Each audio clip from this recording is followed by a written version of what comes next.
Franz Reichelt lahir di Wegstadt, Kerajaan Bohemia, bagian dari Kemaharajan Austro-Hungarian pada tanggal 16 Oktober 1878. Ia pindah ke Prancis pada tahun 1898 di usianya yang baru menginjak 19 tahun.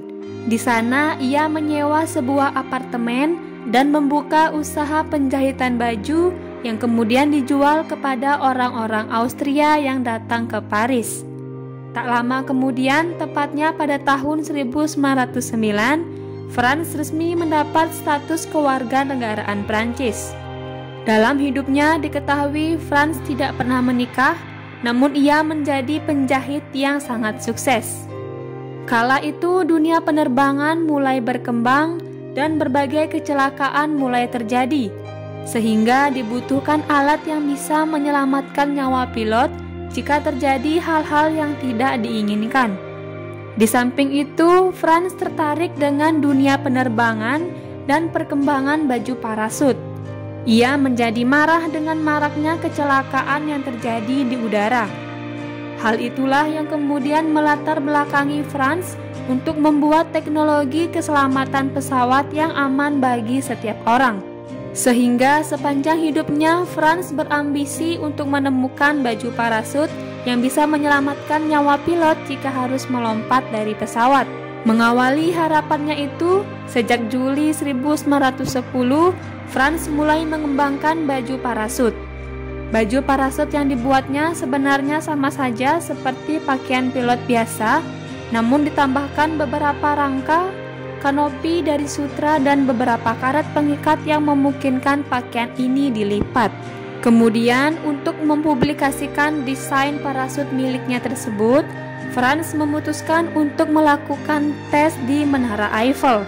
Franz mengumumkan kepada media pada awal 1912 bahwa ia sudah mendapatkan izin dan akan melakukan eksperimen di Menara Eiffel untuk membuktikan keberhasilan penemuannya. Namun ternyata percobaan yang dilakukan di Menara Eiffel adalah percobaan kedua, di mana percobaan pertama yang dilakukan dengan boneka sudah gagal. Pada hari Minggu 4 Februari 1912 pukul 7 pagi waktu setempat, ia sampai di menara tersebut bersama dengan dua rekannya. Uji coba tersebut juga dijaga ketat oleh polisi. Polisi Prancis memberikan izin karena mengira bahwa uji coba akan dilakukan dengan boneka. Namun secara mengejutkan, Franz justru akan membuat lompatan dengan dirinya sendiri. Sejak sampai di Menara Eiffel, sebenarnya sudah terlihat jelas niat Franz untuk mencoba sendiri penemuannya tersebut. Teman-temannya, para ilmuwan dan penjaga, juga sudah berusaha mencegah dan mengingatkannya. Berhubung pada percobaan pertama dengan boneka pun sebenarnya ia sudah gagal. Namun Franz terus naik dan keras kepala. Temannya juga mengingatkan bahwa jangka waktu ia jatuh dibandingkan kecepatan membuka parasut sangat tidak memungkinkan parasut itu bekerja dengan baik. Ia juga memberi pertimbangan teknis lainnya, namun ditolak oleh Franz. Pada pukul 8:22 dengan disaksikan oleh 30 orang yang terdiri dari wartawan dan penonton yang penasaran. Di tengah cuaca dingin disertai angin kencang, Franz berdiri dengan penuh percaya diri lalu merentangkan kedua tangannya. Wajah Franz memperlihatkan ketenangan dan tersenyum lebar sebelum melompat. Franz kemudian mengambil ancang-ancang selama 40 detik dan kemudian ia melompat. Meskipun melompat dengan penuh percaya diri, parasut yang ia banggakan gagal membuka dengan maksimal, malah terlipat di sekujur badannya. Franz pun terjatuh dan mati seketika saat menghantam tanah membeku di kaki menara. Kaki dan tangan kanannya patah, kepala dan tulang belakangnya juga patah. Darah mengalir dari telinga, mulut, dan hidungnya, dengan matanya yang terbuka lebar. Ia sebenarnya sudah meninggal sebelum sempat dihampiri oleh petugas, tetapi tubuhnya masih sempat dibawa ke rumah sakit dan dinyatakan meninggal dunia.